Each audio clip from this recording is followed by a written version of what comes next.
When you sit down and look at like traditional blueprints for city development, there is usually this expectation of total clinical precision. The planners lay down a grid of streets, they zone one block for commercial use, another for residential, and it all feels very top down. Yeah, it's totally the illusion of control. I mean, we Yeah. generally like our urban planning to be, visible and neatly categorized on a spreadsheet.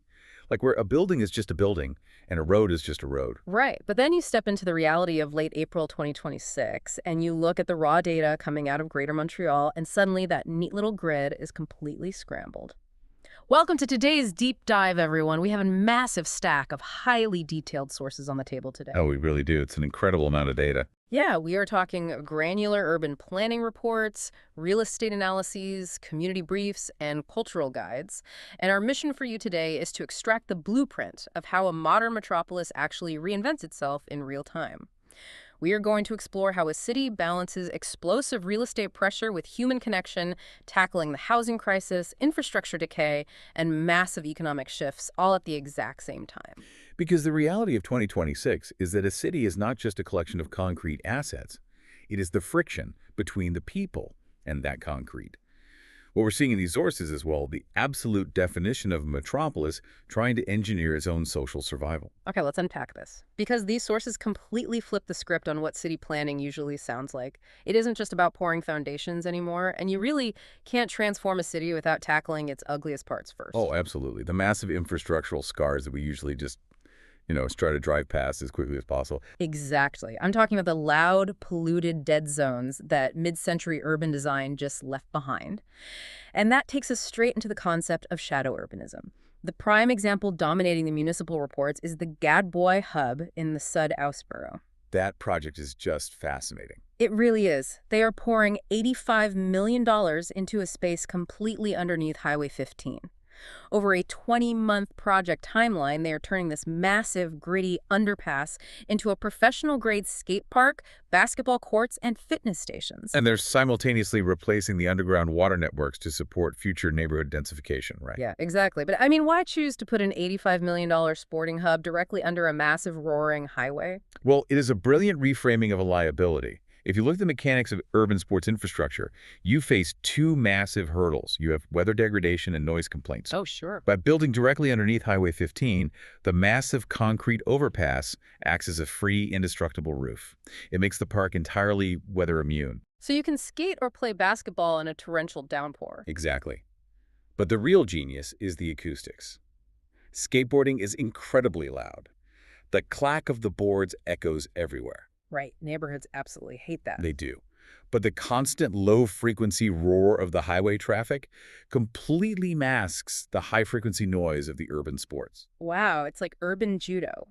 You are taking the weight, the noise, and the concrete of the highway and using it as an advantage rather than a liability. You're giving immense use value to a patch of dirt that essentially has zero market value. And that philosophy of fixing the broken, dangerous parts of the transit grid is carrying over to pedestrian infrastructure, too. The sources highlight the Ahuntsic-Cartierville borough, where they are applying a Vision Zero plan to secure the Acadie and Henri Bourassa intersection. Which the community briefs flag as an incredibly dangerous crossing, right? Like, it sees over 45,000 vehicles every single day. Yeah, mixing heavy transport trucks with local traffic. And for anyone who tracks urban design, Vision Zero isn't just a marketing slogan. It's a fundamental shift in street geometry. Right. It's the philosophy that traffic fatalities are entirely preventable through design. Exactly. You don't just paint a crosswalk. You alter the physical width of the road to force cars to slow down. You build out the curbs. And securing that intersection isn't just about stopping accidents. It is about what urban planners call last-mile connectivity. Oh, because the new Rem de Rousseau station, the automated light rail network, is right around the corner. The borough is heavily investing in that intersection so that residents can safely walk or bike to that light rail station in under 10 minutes. And they can do it without feeling like they are risking their lives. And the moment you provide that safe connectivity, you anchor the real estate. High-quality public infrastructure fundamentally changes the calculus for developers, every time. Which explains the massive real estate boom happening right there. The reports show projects like the Crown condominiums coming in, which is nearly 390 units on a former manufacturing site. And the LDEA, right? Yeah, that's a 110-unit rental project specifically aimed at students and healthcare workers. The private investment just follows the public courage to fix the dead space. We are seeing that exact same logic applied to their traditional green spaces as well. Montcalm Park just went through a $4 million revamp. And the biggest change wasn't adding something new, it was taking something away. Oh, right. They completely removed the perimeter fences to make it open concept. Yeah, and they added raised garden beds for universal accessibility.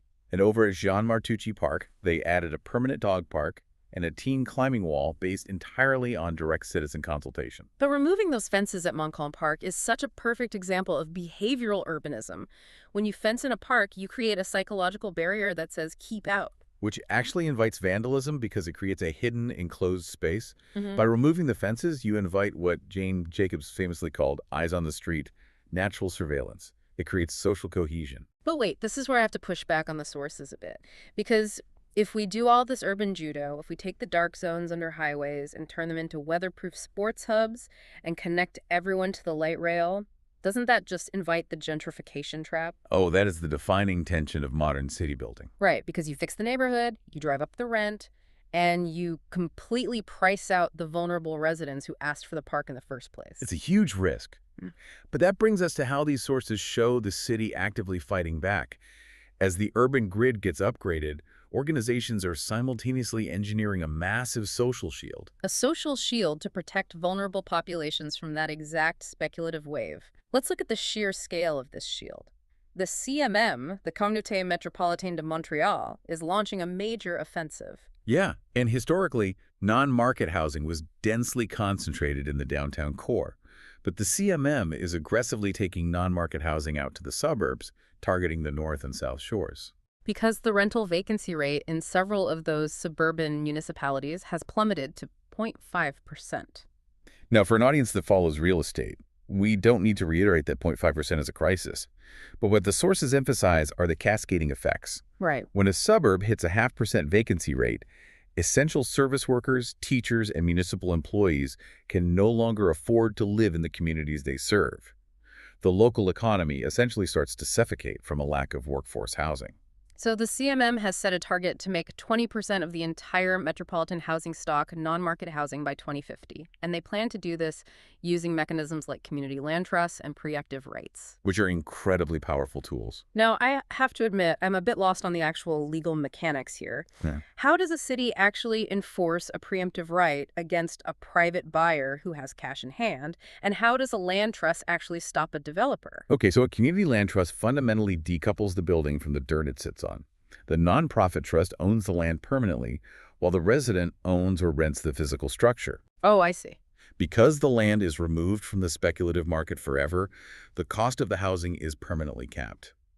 As for the preemptive right, think of it as a municipal first right of refusal with legal teeth. Right, so if an apartment building goes up for sale, the municipality has the legal authority to step in front of the private buyer, match the price, and purchase the property to convert it into social housing. Exactly. It halts the speculative flipping cycle dead in its tracks. Okay, that makes sense. You're legally intercepting the property before the free market can inflate it. And we are seeing this protectionism happening right in the city center, too.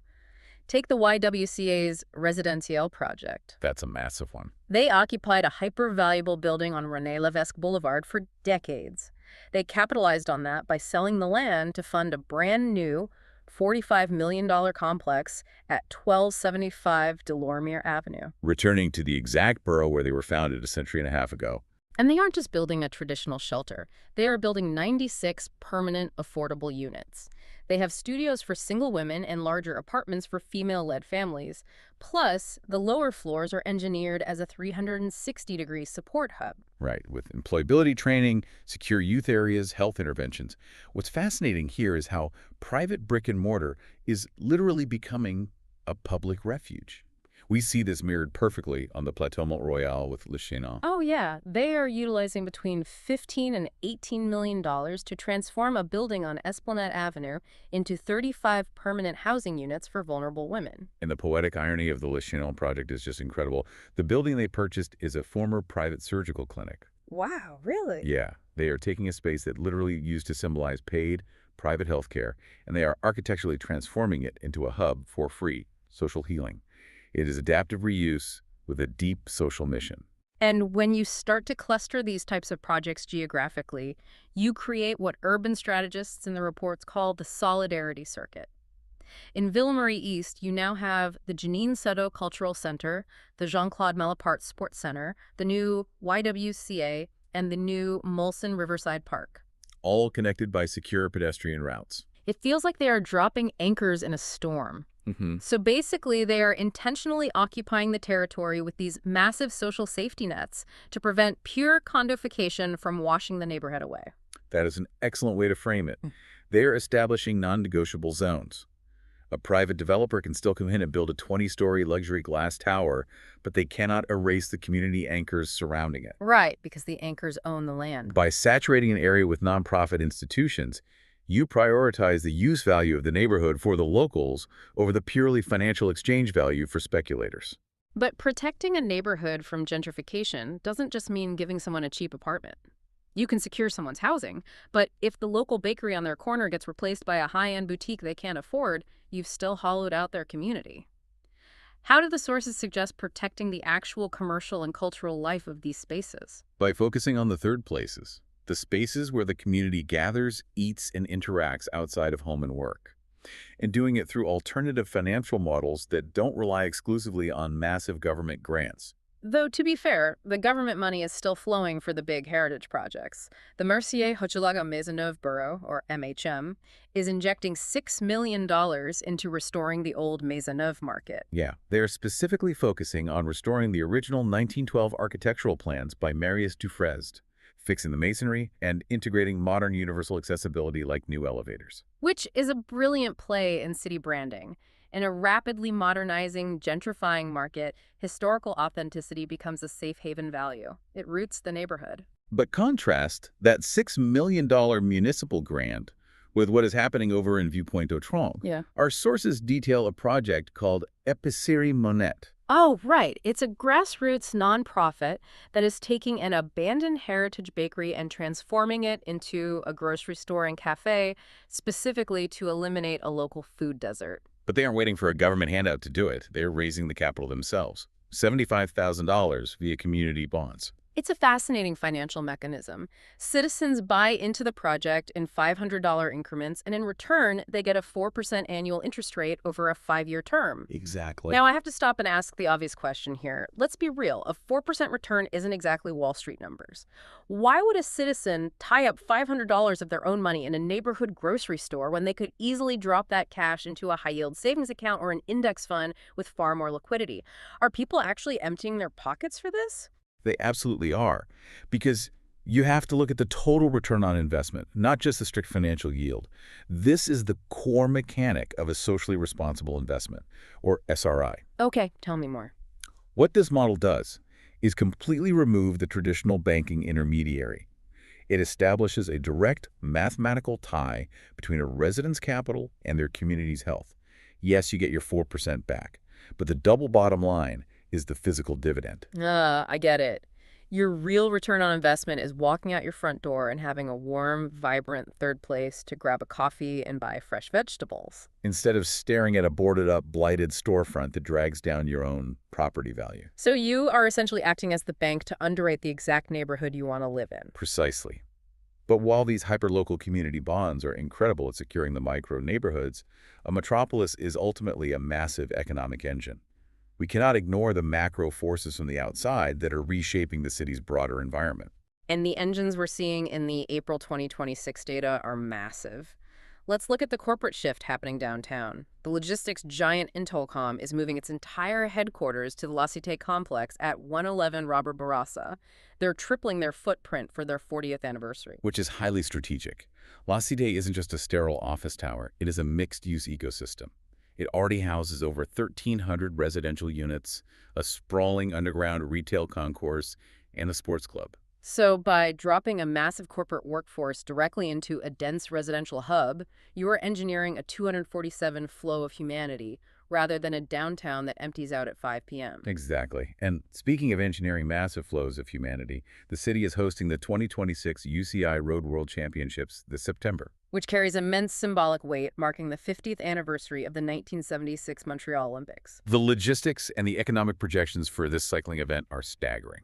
Oh yeah, the reports project 250 million global viewers tuning in, generating an estimated $170 million economic impact for the province.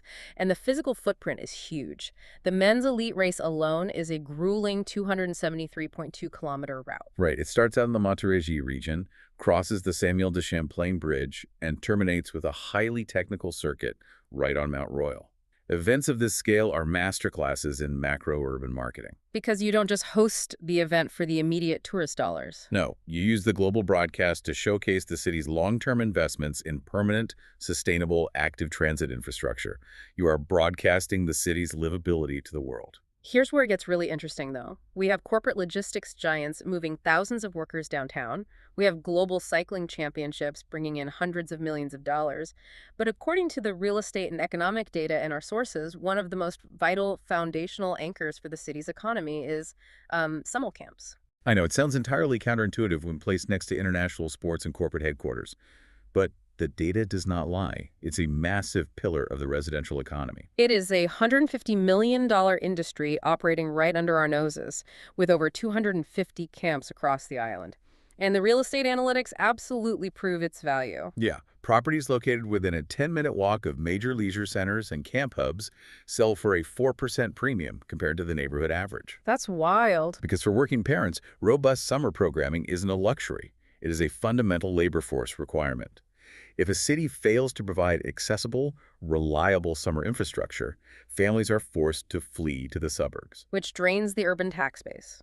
And the variety of the programming is doing heavy lifting for social integration, too. The sources highlight places like Camp Cosmos downtown, which operates entirely on a sliding scale based on family income, making it a critical tool for neighborhood inclusion. Then you have the Pivot La Maisonnée over in Villeray, which offers specialized camps for newly arrived immigrant children for around $90 for a full 6-week program. I just marvel at the juxtaposition. The idea that a $90 summer camp helping an immigrant child learn the city is just as critical to stabilizing the neighborhood's real estate market as a multi-million-dollar corporate lease downtown. If we connect this to the bigger picture, it makes perfect sense. Whether we are analyzing a global cyclist navigating Mount Royal, a courier coordinating logistics downtown, or a local kid walking to summer camp, the ultimate economic driver of any metropolis is how efficiently and equitably it facilitates human movement and human interaction. Wow. So to distill all of these disparate sources down for you, from doing urban judo under noisy highway overpasses to build weatherproof skate parks, to intentionally clustering social housing to shield vulnerable neighbors from speculative developers. To funding local grocery stores with community bonds and hosting global cycling events. Right. The data from April 2026 paints a very clear picture. This is a city that is not just passively reacting to the housing or infrastructure crises. It is actively engineering its own resilience. It is the realization that the concrete grid, the zoning laws, and the real estate capital only function if the human network underneath it is secure enough to support it. I want you to take a hard look at your own city today. How does your hometown handle the dead space under a highway overpass? Is it just fenced-off dirt-gathering exhaust fumes, or is the city using urban judo to turn it into a community asset? Where are the social shields, the land trusts, and the preemptive rights, protecting your vulnerable neighbors from being priced out of their own backyards? Because the mechanisms of survival we extracted from Montreal's sources today are universally applicable to any grid. And I want to leave you with a brand new concept to chew on that builds on everything we've explored about funding our own neighborhoods. Think about all the data your city constantly collects on you. Like the traffic cameras, the transit card taps, the utility usage. Exactly. Normally, that data is just scraped by tech giants to optimize delivery routes or target ads. But what if citizens could access their own anonymized municipal data to issue their own hyper-local community bonds? Oh, that's an interesting thought.